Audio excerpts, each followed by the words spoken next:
Come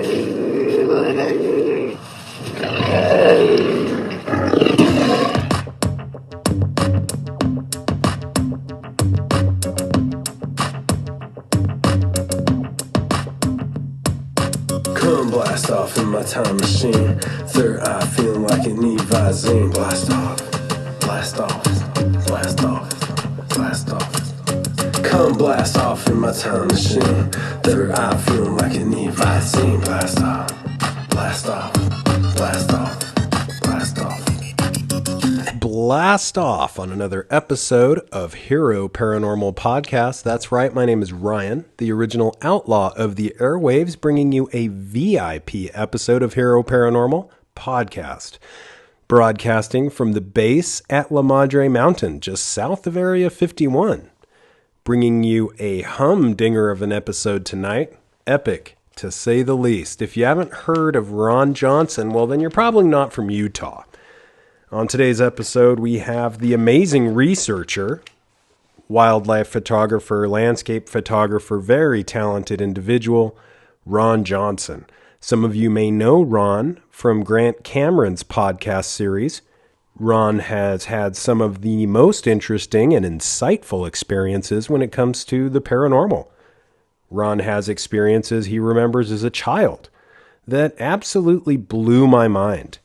He has been in most of the squatchy areas of Utah, and he always keeps his hand on the pulse of what's going on. Ron has investigated some of the most remote places of the entire state. In fact, he is, based in area very close to some of the most remote places in the entire state. And he's very knowledgeable of these areas. Ron and I had a mutual friend named Daryl Smith, who was, quite the investigator. And he was a high strangeness investigator who really made his mark on the Utah Bigfoot scene, amongst other scenes. And we will discuss Daryl and some of the mutual experiences we had with Daryl as well. Ron has also had some of the most remarkable experiences with a particular entity who even gave him uncanny information about the flying of very mysterious craft. We are going to get into UFOs, piloting UFOs, entities who are in the craft, Bigfoot, and much more. The best part about the whole thing is Ron is someone who is just one of the nicest guys around. I consider him a friend, and I can't wait to get into all the good stuff. If you haven't been over to the good stuff at heroparanormal.com, check it out. Simple website with an archive. You can go there and you can listen to it. And, without further ado, let's get to Ron Johnson, experiencer extraordinaire, researcher who's been to the most remote places of the state looking for the most wild of things. Ron Johnson, welcome to the Hero Paranormal Podcast, my friend. Oh, good. How are you? I'm doing pretty good. I had an okay Thanksgiving. How was yours? Oh, it was fantastic. Oh, good. It was great. I'm still bloated from it. Right. That's how I am. That's exactly how I am. So you've been posting a lot of really cool shots of right around the Carbon area there. Have you heard anything new on the Bigfoot front there with Bigfoot stuff? Not really. Not around here. It's kind of turned quiet. But still looking, still going out and doing calls and stuff. So hopefully something will come up. Yeah, that's all it takes. That's all it takes. And I wanted to talk to you while I have you for a bit. You have so many amazing stories and so many amazing experiences, Ron. I wanted you to kind of, if you can think back, I know it's difficult to because you've had so many Bigfoot excursions and ghost hunts and all kinds of stuff. But what are some of the ones that have, over the years, made the biggest impressions on you? Well, the ones ones that I really, really cherish are the ones when I would go out with Daryl Smith. Mm-hmm. Yep. We would go to, most of the times, we would end up going to over there by Camas. What's the name of that mountain? Hoyt Peak? Was it Hoyt Peak? Hoyt Peak, yeah, Hoyt Peak. I didn't think I'd ever forget that name. Yeah, I remember one trip over there with Daryl. We got there, and as we were driving up from Samish, we passed two U.S. government vans. They were two Ford vans. Mm-hmm. And so we got up there, and we parked the truck, and then we went down this draw where we had been seeing tracks.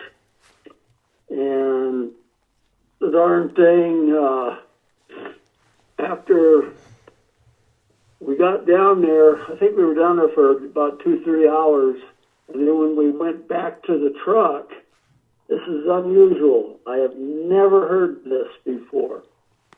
But when we left, I locked the doors on my truck. I had a Dodge Ram 4-door crew cab. Mm-hmm.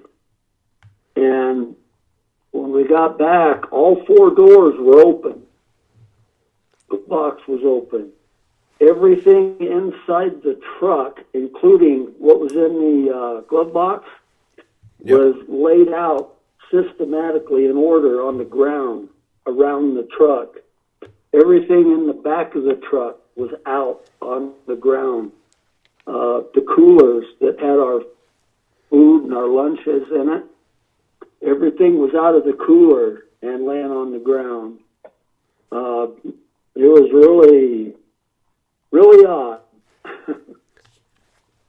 That is one of the weirdest things I think I've ever heard. What in the heck? That reminds me, my gosh. So, like, in order of however you put it in is kind of how it was taken out and left around. That is very inquisitive. What did you attribute it to, or do you have any ideas? I still think, and I told Daryl that I believe it has something to do with those 2 U.S. government vans we saw while we were driving up there. Mm-hmm. I have no idea why, but what's weird is I had all my camera equipment in the back seat. My camera cases, I had my the thermal imaging camera, all that stuff, and it was all laying out on the ground, just, I mean, nice and neat, just like somebody was having a swap meet. It was really odd. And nothing was taken, which is so strange. Nope, everything was there. Nothing was missing.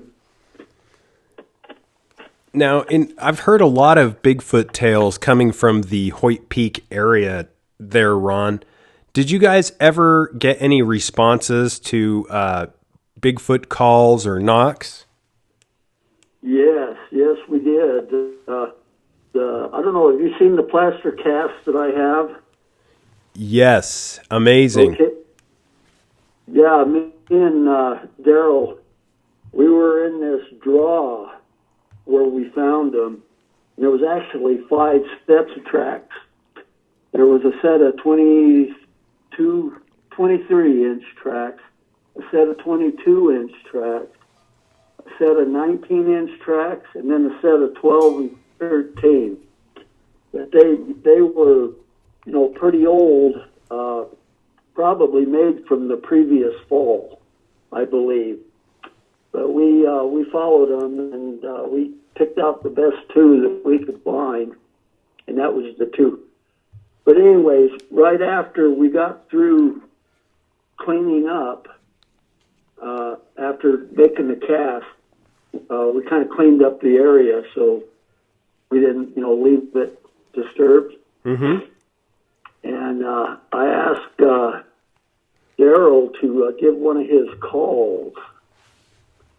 And we were probably about pretty close to a mile away from the truck, and it was already starting to turn late evening, starting to get dark.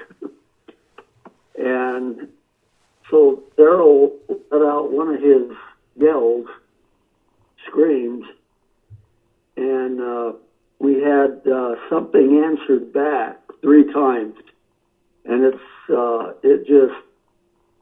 I just turned ice cold because it wasn't that far away, whatever it was. It doesn't. It's the same.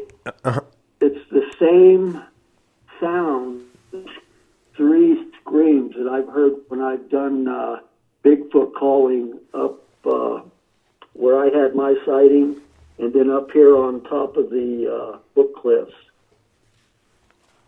And where was the location of your sighting, Ron? Mine in Sea Canyon. Okay, you know where East Carbon is, where I live? Yeah, you bet. Okay, if you go due west along the base of the Foot Mountain, or the Book Cliff Mountains from East Carbon, and you go over, let's see, I think it's 5 canyons over. It's roughly about 8 miles away. Okay. There's a canyon, it's called Sea Canyon, and that's where I had my sighting. And there's a coal mine up there called West Ridge, but they're not in business anymore. They've got it closed down.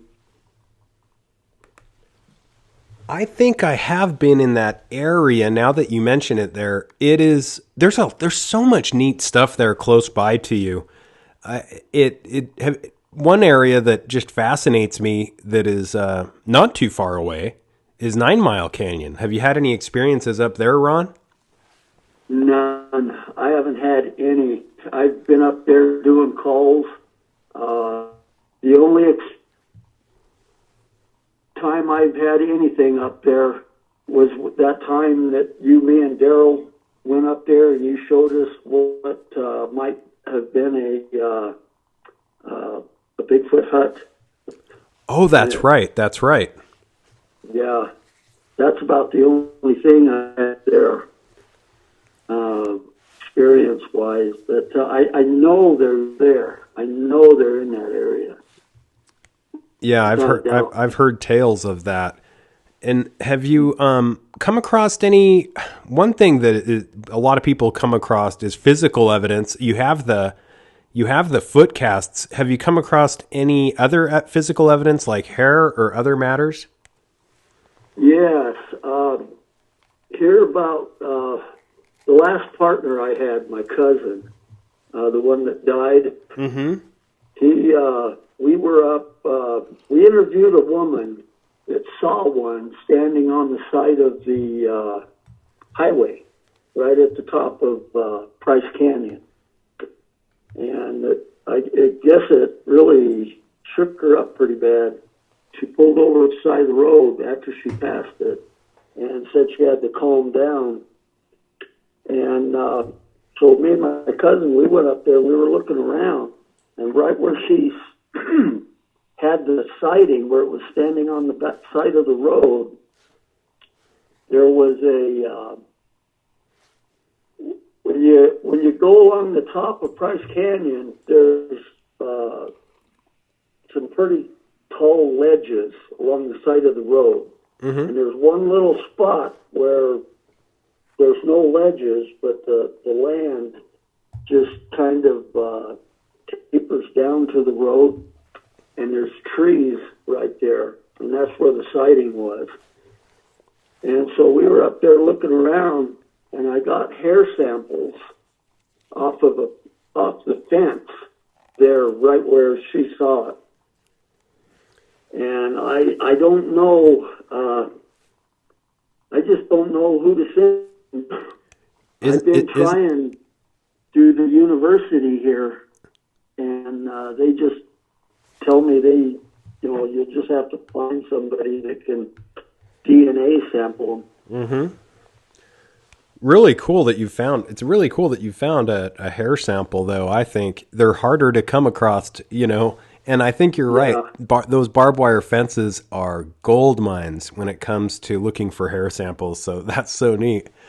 Kind of jumping off topic a bit. There in Price, there is a long history of UFOs, and even there is a history of Project Blue Book coming through the area and canvassing from home to home. As far as that's concerned, I've had some interesting information come across that the Project Blue Book files were actually purchased by Ancestry.com, which I thought that was kind of interesting, that they would buy the Project Blue Book files. But Ron, when you were a kid growing up in the area, do you remember anywhere in Price there, Project Blue Book coming through and asking questions about UFOs? No, nothing like that. Mm-hmm. Pretty cool. Not in the Price area. Have you seen any UFOs down there in the Carbon area? Oh yeah, a lot. quite a few. Give us, tell us some of the better ones. Yeah. Me and my sister, we were down in Price, and when was this? This was probably about 10 months ago. Oh, cool. And I seen a thing in the sky, an object. It wasn't an airplane or anything. I took a picture of it, and it kind of looks like a jelly bean. Oh, wow. Pretty weird. Okay. You might have seen it on. I posted it on Facebook. I think I did. It was really, yes, I'm looking now. Yes, very interesting. Very cool. Yeah. And then another one. I used to go up on top of the book cliffs here, above East Carbon on Bruin Point. And one time I was up there. This was a couple years ago. And I was taking pictures of chemtrails. And there was one big chemtrail running across the sky, just almost above me. And then I noticed something paralleling it, but going in the opposite direction. And so I just, instead of finding out what it was, I just put my camera up there and just started taking pictures. And I took like 36 pictures of this thing. And it had kind of paralleled the chemtrail. And it came down, and then it made about a 35-degree turn, and almost went back in the direction that it came from. And this thing, it looked like 4 round balls hooked together. And I got many pictures of it. I'll have to send them to you. That sounds really, really cool. And go ahead. Oh, that one, it was when it made the turn and went kind of back, kind of sort of towards the way it was coming from. It was headed right towards, in the direction of the Skinwalker Ranch. Mm-hmm. Because when you're up on top up there, before you drop down into the lower areas where 9 Mile is, you're not that far from the Skinwalker Ranch. You're real close. You're within probably 41 miles of it. Mm. And it's interesting. So the area in general, it's really cool that you live in the area, because we've had experiences and been able to talk about things. And through Daryl, who we've been mentioning, who's no longer with us, but who was a big time Bigfoot hunter in the area, and he had this amazing map with little footprints of everywhere he had taken a report on a 3x5 card by an eyewitness, and then he would put a little Sasquatch foot on a massive map of the state of Utah, the size of it was massive. You remember that, Ron? Oh yeah, I remember that. In fact, that's where I made one.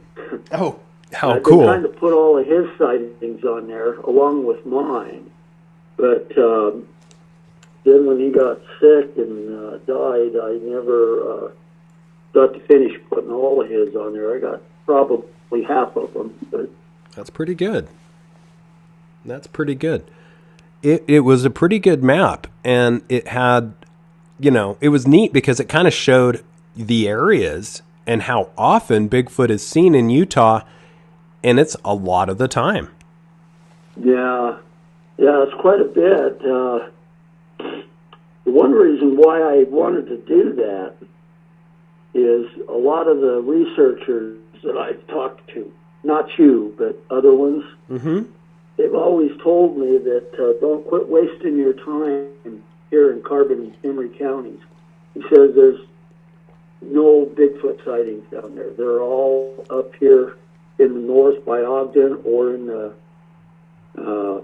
Uinta Mountains. And I told him, hogwash. I said there's quite a few Bigfoot sightings. I hear reports from people all the time here in Carbon and Emery counties. And so I started collecting them, just like Daryl did. Then I'd interview the people, try to get a video of them, but most of them don't want to be videotaped. But there is. I've got over 109 just in the Castle Valley area here. And I only have a few of those, on my website. I got to finish getting the rest of them out there. 109 is quite a few considering, this area, and I say this area because you and I lived over the mountain from each other for many, many years, over a decade. And, everything in between us too seemed like, between the Uinta Basin and between Carbon and Emery, everything in between there is questionable, mysterious Badlands. A lot of strange happenings take place. And I wanted to kind of switch base a little bit and kind of go into some of your experiences, the coolest, I think, that I've heard, experiences as a kid, because I know a lot of people these days have, my lab is a lot more well-known nowadays, and it's not a big deal, but you were talking about this before my lab was even popular. And as a kid, you had some interesting experiences as a kid that may have had some government ties. I have. Could you tell us the story of how that went about? Like as a kid, how was it? What did it feel like? Was it, a little bit different? It was pretty mind-blowing. One experience I had, a lot of the experiences that I've had as a child, not so much my lab, but had to do with, I believe, was Men in Black, MIB. Sure. And one of those experiences was I was in, it was the 5th grade in elementary school, and this was back in 1960, I think it was 61. And this is in Southern California, where I grew up. And I was on the playground with a friend of mine, and I was showing him this I have on my ear that I've had my whole entire life. That is a implant under the skin. It's like a little metal ball. Yeah, I've seen it. And can you kind of, yeah, it's very unnoticeable unless you know what to look for. Right. And anyways, after I showed him that, there had been something that was in my ear, and it had been bugging me all day, and I was trying to dig it out with my little finger, and I finally got it out, and it looked like a little tiny, the spring that's in a ballpoint pen. Yeah, It yeah. looked like one of those, except for it was only about 2 millimeters long. And it looked like it was wrapped in brown paper. Whoa. And I pulled that out of my ear, and I went over. It scared me. As young as I was, frightened the hell out of me. So I took it over to the teacher on the playground. I showed it to her, and she slaps it out of my hand and says, "Stop messing with your ear. You're going to pull your eardrum out and go deaf." And that scared me even more. And so I was standing there, the teacher walked off, and there was a man walked up to me wearing a black suit, had a narrow black tie, and he came up to me, called me by my name, and told me that if I didn't stop messing with my ear, I'd go deaf. And then he turned around and he left. And when he left the playground, there's a ramp that goes from the playground we were at down to the street down below. The school was sitting on the side of a hill. And I watched him walk all the way down the ramp to the street down below, stopped, turned around, looked at me, then he walked off. And I believe it was he didn't wear a hat, but he looked like the typical MIB, like a man in black. That's what it sounds like. But I did have a MyLab experience in 2009. Wow. Can we hear about that? Yeah, I'd love to hear about that. Yeah, with LB, the entity that I've been having encounters with between 2008 and 2010. And back in 2006, I was in an industrial accident, pretty bad one. It messed my left leg up, and I had spinal cord damage from it. And I had to have immediate back surgery. So they put me in a hospital up north, and I went through an operation and got the use of my left leg back. But the pain in my back was so severe, I couldn't even bend over. And for years, I couldn't bend over. I couldn't put my pants on. I couldn't put my socks or my shoes on. I had to have help. And I was really getting depressed from this. So I started meditating. I was asking God for help. I was asking anybody listening for help. Mm-hmm. And in 2008, I started having these encounters with LB after I started meditating. And I think it was about 9 months or so later after I started, I thought to myself that, well, nobody's going to help me. So I just stopped meditating. I said, God's not going to help me. Nobody's going to help me. I'm just going to have to put up with this the rest of my life.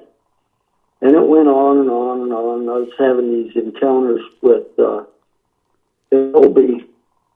And then in 2009, I had one abduction encounter with him, and I ended up on a stainless steel table that was in it looked like it was in a laboratory, and there was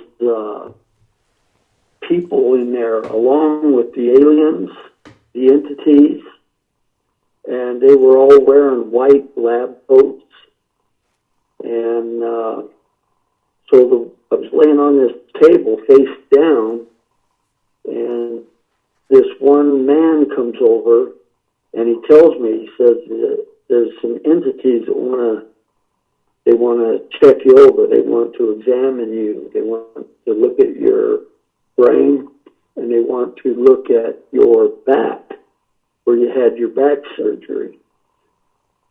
And I was just, petrified from this. I didn't know what the heck was happening.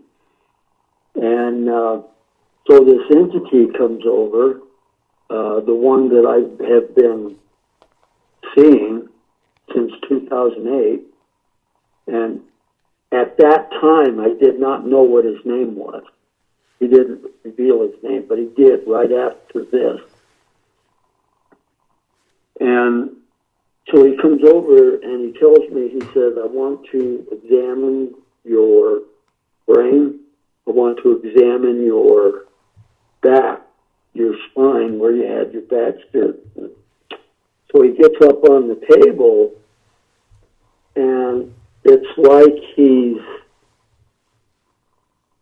going inside my spine. And man, I tell you, Ryan, you talk about hurt. I mean, the pain was so severe. I was actually praying that God take my life. Mm-hmm. It hurt that bad. And this went on for a while, and it felt like he was right inside where my spinal cord was. And so he gets done with that, and then he grabs my head and jerks it back, and he sticks his 3 long, bony fingers in my mouth and presses them up against my upper palate, pulls them out of my mouth and up my face and across the top of my head. Does this 3 times. I have no idea what it was for, or what he was, doing it for. And so he gets down off me, comes around, grabs my left ear, and it feels like he's going to rip it right off the side of my head. And he tells me that this is where your implant is. And he takes his finger and he rubs it across that little ball that I was telling you about, behind my ear. Mm-hmm. And he said, this is your implant. He says, you were thinking about having it removed. He says, don't do it. But for whatever reason, don't you ever have that removed. Mm-hmm. And it just sounded sinister the way he said that. And at the time, I was going to have Dr. Roger Lear was going to remove it. Mm-hmm. And so I called him back up and told him that there's no way I can have it removed. And that was in a mill lab type setting with both entities and humans. And that's pretty much the only mill lab that I've had. It's so cool though. And it hits home on so many levels, like you said, the entities, the MyLab, again, it hits, back with the implant. And I've heard that from a lot of individuals. That hits home with me too, just because I've heard it so often. And in my own historic research and experiences, sometimes it's maybe best to leave everything on, the way it is and not have it removed as Roger Lear was doing. But it really depends on the situation and the individual. Some people are very bothered by these implants. Yeah, this one, it never bothers me. But what's weird is it's like it moves to a different location. And then it'll move back to where it originally was. Mm-hmm. And it's just weird. How I met Roger Lear was, Patty Greer? Yeah. Yeah, she introduced me to, I did an interview with Patty, at the IUFOC conference, Mm-hmm. and she introduced me to Roger Lear, Dr. Lear. And when I met him, there was another woman that was there talking to Roger Lear, and she had the same exact thing on her ears I had on mine in the same exact location. Yeah. Yeah, that's very cool. I mean, what are the odds of that? That can't be a coincidence, you know? That there's a possibility that and I've heard that the ears, if I'm not mistaken, the nose, the toes, Yeah. there's areas that are specifically targeted for these implants. Yeah. If this is the only one I know of, and I asked my mom how long I've had it, because I really don't know how long I've had it. But my mom told me that it was there on me ever since I was born. Ever since I was, first born, it was there. She noticed it. Yeah, a lot of these things seem to be genetic, or at least the predisposition. You know, like that whole 1970s Project Blue Book, all those reports being purchased by Ancestry.com. I only guess that they're doing it to see if there is a genetic component. And it is interesting because, yeah, typically people that see UFOs have parents that see UFOs and see high strangeness, and then they have kids that witness and engage in the same phenomena. Yeah. I know my mom has, and my dad has, definitely. Mm-hmm. My dad used to have visitors that would come in through the ceiling on my dad called it a line, but I think he was trying to describe a beam of light. Mm-hmm. And it was, these little grays would come down. The way he would describe them, I'm sure they were grays. Right. They would come down and they would show him things, and then they would leave and go back up. And it was just weird. This was he started telling me about this about the time I started having these encounters with Elby. But were there any? yeah, Oh, sorry. Go ahead.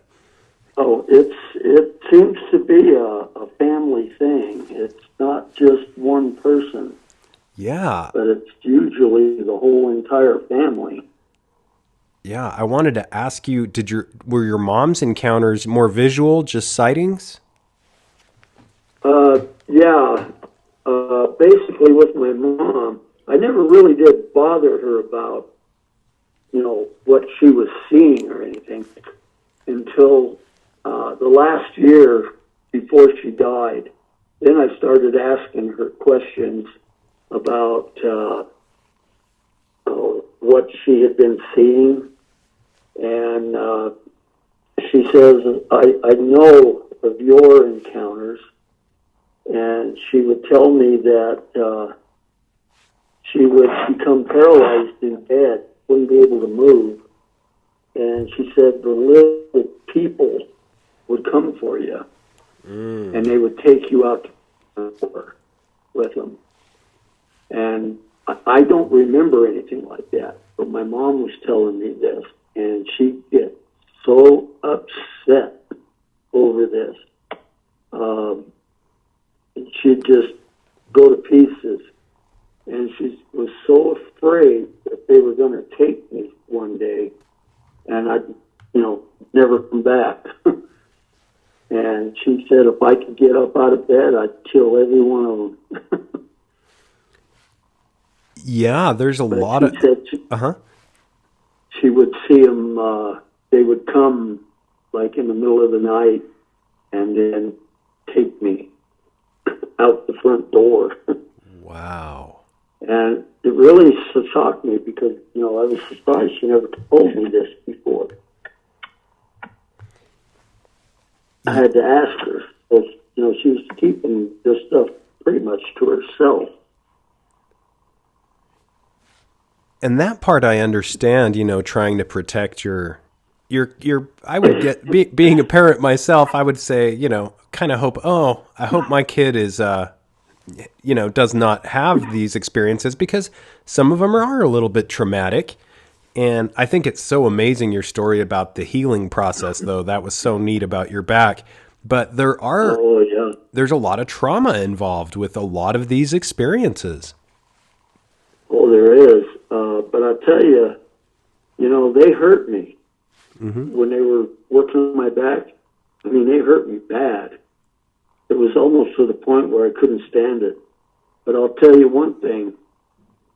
That next day, that next morning, after I'd been returned back home, it was like a 90% improvement. I could bend over, I could put my shoes on, the back didn't hurt that much, just a little bit. And to this day, I haven't had any problems with it. It was a healing. That's what it was. Such a neat story. It's nice when there's a story with a little with a silver lining. And yeah. Ron, you also, I wanted to ask you about some of the things that intrigue me the most, which of course are the UFO aspects and we've kind of gone over sightings and things of that nature. Have you ever, the craft, have you seen any craft up close and personal? And I know in the basin, you and I have spoken about what we've seen in the skies. It's pretty amazing. Could you give us any info on kind of like UFO, UAP studies and your experiences with that? Oh, you bet. When I started having these encounters with LB, they would always start out the same way. I'd go to bed. There would be a beam of light that would extend from the ceiling down to the floor. I think it was plasma is what it was, but I'm not exactly sure. You ever in a dark room open up a door a little bit and then, and there's a light on in another room and you get that kind of like strip of light by the door? Mm-hmm. Mm-hmm. That's what it reminded me of. But anyways, I would see this, and then everything would turn a fuzzy white, and then I was out. And then I would come to, and usually I would come to in a room watching symbols, sitting on a chair, on an armless chair in this little room. And this went on and on for quite a few times. And then towards about the middle of 2009, I think it was, the experience started the same way. The beam of light, I went to bed. Everything turned to fuzzy white, except this time I came to on a ship of some sort, on a craft. And me and this entity were standing up. It was kind of like a teardrop shaped craft. Kind of came down to somewhat of a point in the front. And I'm standing up in front with LB. And again, at this time, I didn't know LB's name. She didn't tell me his name until a little later. But I'm standing with this entity up in front of this craft, and you can see right through the wall, right out into space. And that was neat. He says, "I'm going to take you on a trip." And he said, don't be frightened, don't be scared. Nothing's going to happen to you. And then we start accelerating, and I can feel G-force. And then all of a sudden, everything, I just black out, and then I come to in that room watching symbols. Mm-hmm.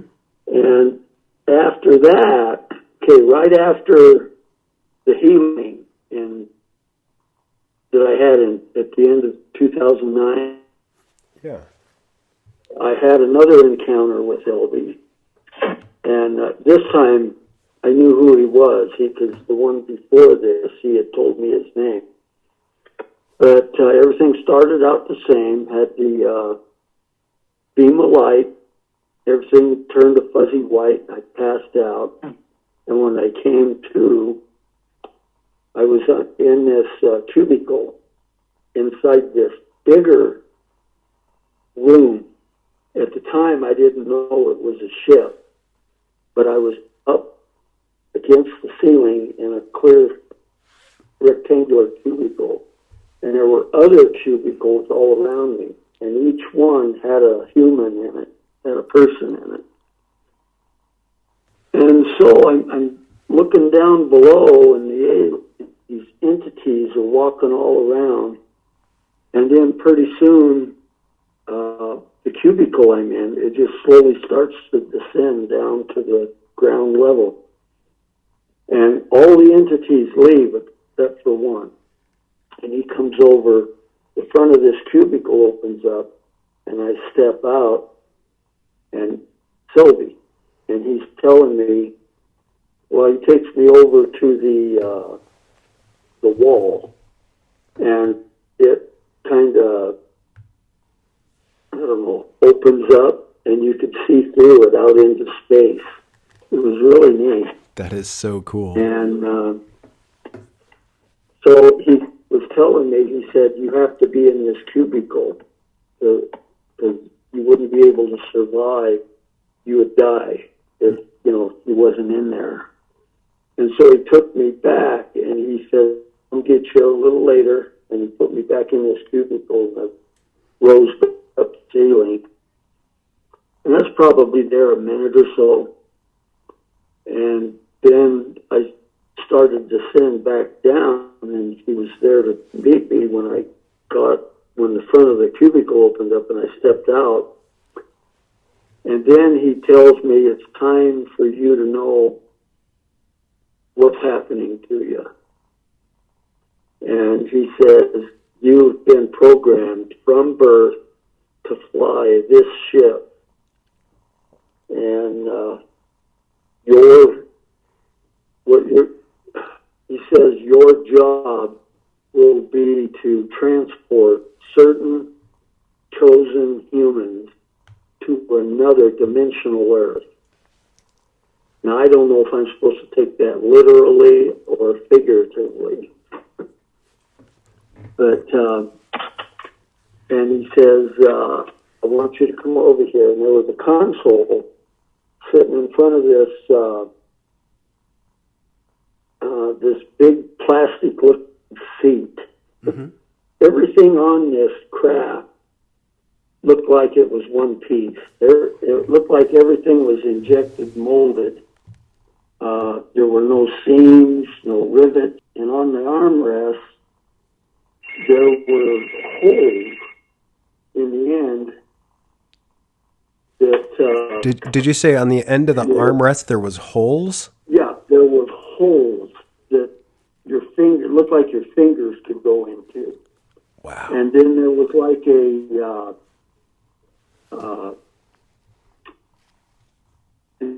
station that you could put your elbow and your arm in, along with these holes.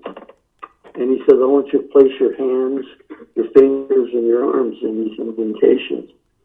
And as soon as I did that, the whole front of this ship, it was like it disappeared, and I could see out into space. And this console, it kind of looked like it didn't look mechanical, it looked virtual. Like really? It was really strange. Like a hologram? Was it like a hologram or? Yeah, like a hologram. That's a good way to describe it. And I said, well, what do you want me to do? And he tells me that it's all inside you. He says, you'll know what to do. All you have to do is think about it, and the ship will respond to what you're thinking. And I'm thinking, wow, this is, this is pretty wild. And he asked me, he says, where would you like to go? And I tell him that, well, I'd like to go out into deep space and see the Milky Way galaxy from a distance. And he says, I want you to think about that. The ship will respond, but don't think about it right now. And he says, I need to warn you that when we take off, well, you're going to feel real bad G-force. And as soon as we start dimension hopping, or transversing the dimensions, then you won't have that feeling anymore. And he says, this is how we travel, by transversing the different dimensions. He says, we can't do it going from point A to point B. The distances are too vast. We have to take and go from dimension to dimension to dimension. And he said that's how they travel. And so I think about,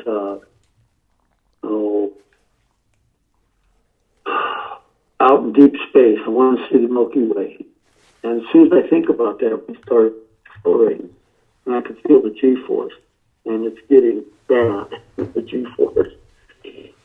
And we're going along, and it's just to the point, everything starts to turn a fuzzy white on me, and I'm just right on the verge of passing out. Can't stand it. And then all of a sudden, the feeling went away. And out the front of the ship, there's different scenarios going on out there. And it's like taking a picture book, a big, thick one, and just flipping through the pages real fast. You know how you do, like how they used to do motion pictures back in the old days? Yeah, like from scene to scene, screen to screen. Yeah, it was like that. And it just, and it only seemed like it took like a half a second or so. And then we came to a stop, and we're out in deep space, and I see the Milky Way galaxy off in the distance. Looked awesome. And then we're sitting there, and then after, I don't know, about 30 seconds, he tells me, he says, we need to get back. It's time for us to get back. We can't be out here. And so I think let's go back above Earth where we left from and back to the same location. And then all of a sudden the ship takes off, and then there's that transversing of the dimensions again. And all this stuff happens in like just a split second. It was that quick. And so we got back there. And then he said, you've seen too much. You've had too much to think of right now. And he says, time for you to go back, and we'll continue this later. But the ship was awesome. It was almost like a black porcelain. Everything was, there was no sharp corners. Everything was radius, rounded. There was no points on anything. Everything was radiant stuff. And like I say, there was no nuts and bolts, nothing like that. There wasn't even any lights,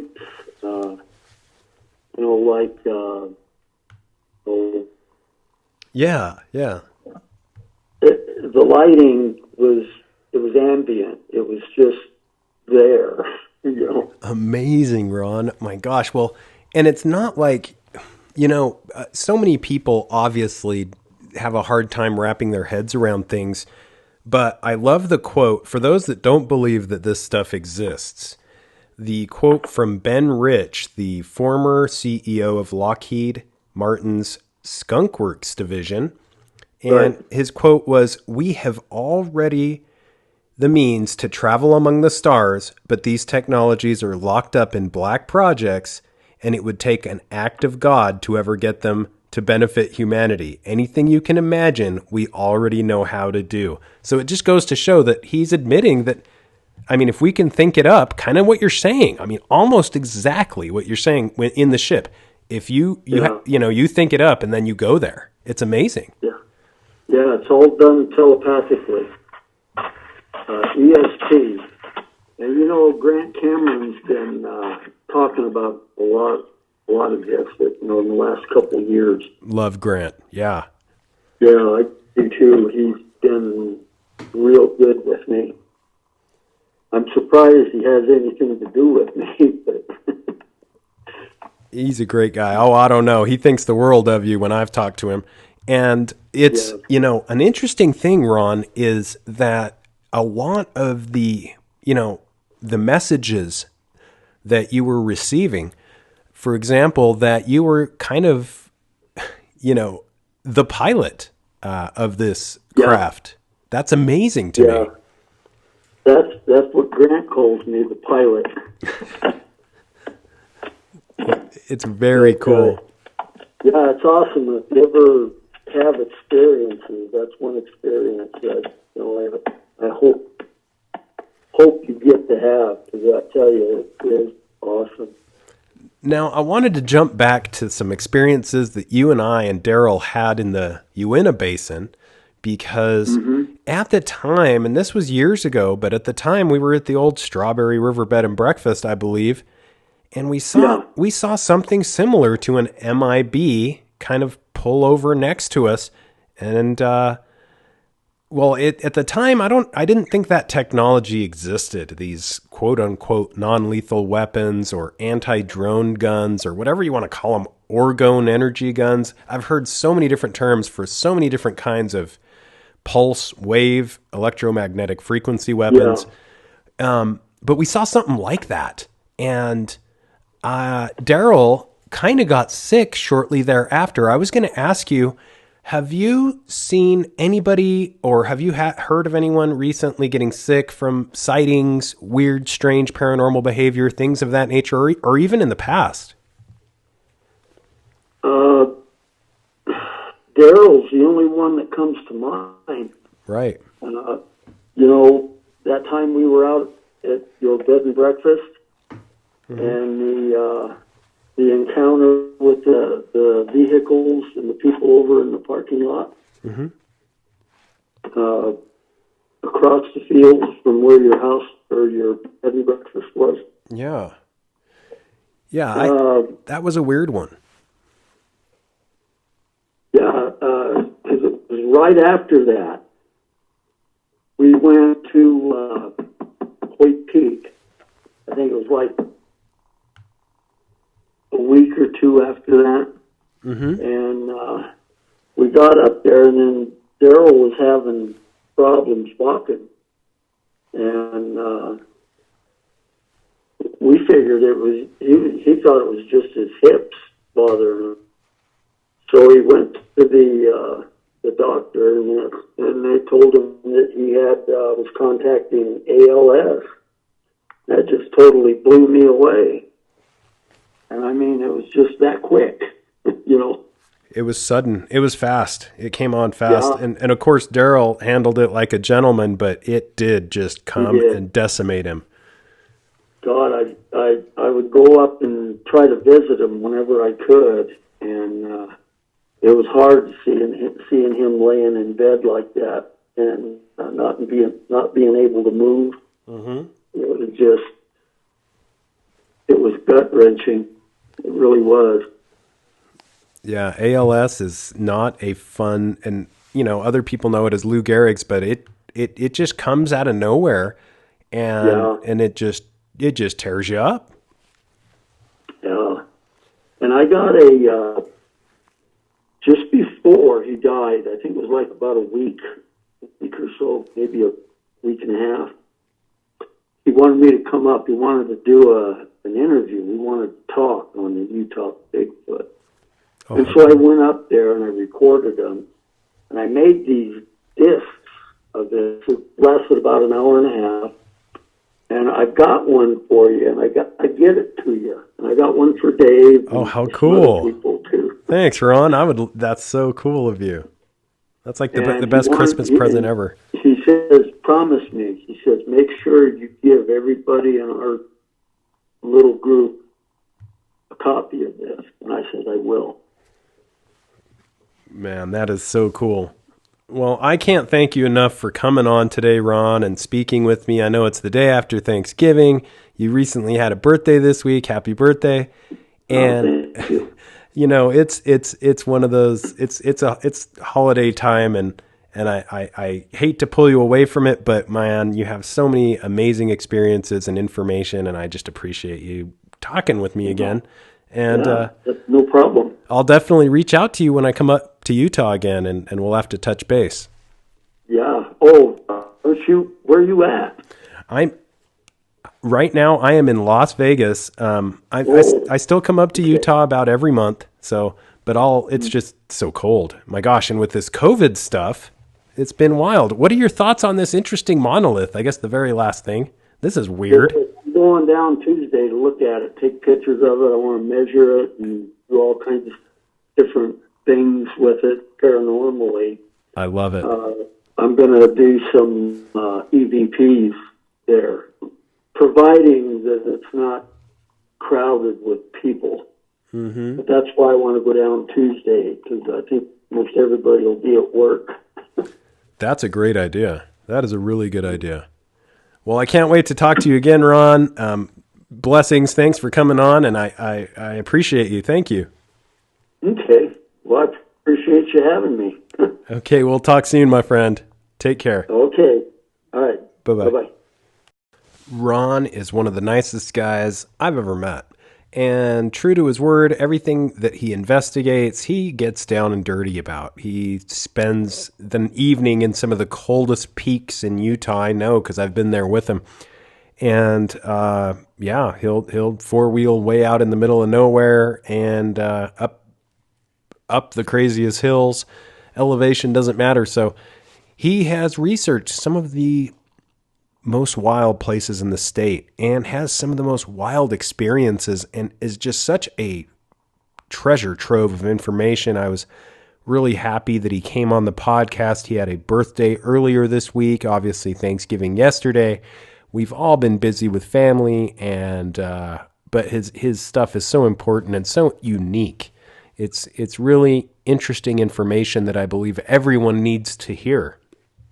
Ron Johnson is in Price, Utah, and you can follow him on social media. You can find him and his photography of both wildlife and landscapes, as well as updates on some of the stranger things in the state. I know he's on Facebook. I believe he's on other social media, and he is involved with some of the paranormal groups in the area. Keep an eye out for what Ron has going on. It sounds like he's going down and checking out the lith, the quote-unquote monolith that was found. Such a neat find. And although it is most assuredly made by human hands, there is an interesting dynamic in that it so closely mimics and represents possibly the same things as 2001: A Space Odyssey. So I don't know. I'm sure it's a short list of movie buffs who are able to make something so amazingly appealing. I mean, it looks gorgeous. I would love to see it. And really neat stuff. Could end up being a state attraction. Who knows? Anyway, until next time, keep your eyes to the skies, feet on the ground, but don't forget to take a look around.